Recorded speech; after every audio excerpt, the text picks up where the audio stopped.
గుంటూరు జిల్లా నర్సరావుపేటలో దొంగల ముఠాను అరెస్ట్ చేశారు వన్ టౌన్ పోలీసులు. వివరాలకు వెళ్తే Narasaraopet one town CI Krishna Reddy media ద్వారా మాట్లాడారు. తనిఖీల్లో భాగంగా ద్విచక్ర వాహనాల్లో అనుమానాస్పదంగా తిరుగుతున్న వ్యక్తుల్ని నిందితులుగా గుర్తించి పోలీసుల విచారణలో దొంగల ముఠా వద్ద 16 ద్విచక్ర వాహనాలు దొంగిలించిన విషయం పోలీసుల విచారణలో బయటపడిందని ఈ 16 ద్విచక్ర వాహనాల్ని స్వాధీనం చేసుకుని నిందితుల్ని అరెస్టు చేసి రిమాండ్కు పంపుతున్నట్లు Narasaraopet one town CI Krishna Reddy media ద్వారా తెలియజేశారు. ఈ సమావేశంలో ఎస్ఐ పోలీసు సిబ్బంది పాల్గొన్నారు.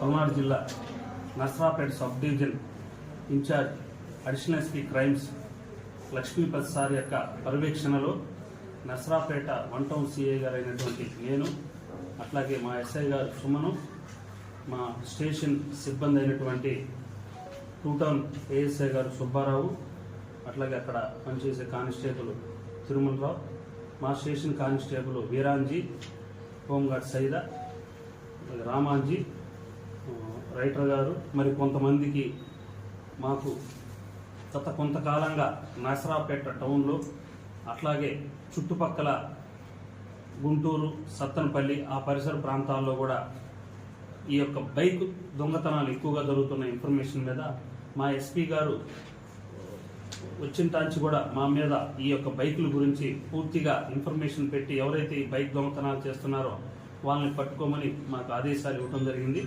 దాంట్లో భాగంగా నిన్న మధ్యాహ్నం మేము మాకు రాబడిన సమాచారం మేరకు, ఇన్ఫర్మేషన్ మేరకు మా సిబ్బంది అందరం కూడా బస్టాండ్ సెంటర్ వద్ద 3 వ్యక్తిని అదుపులోకి తీసుకున్నాము.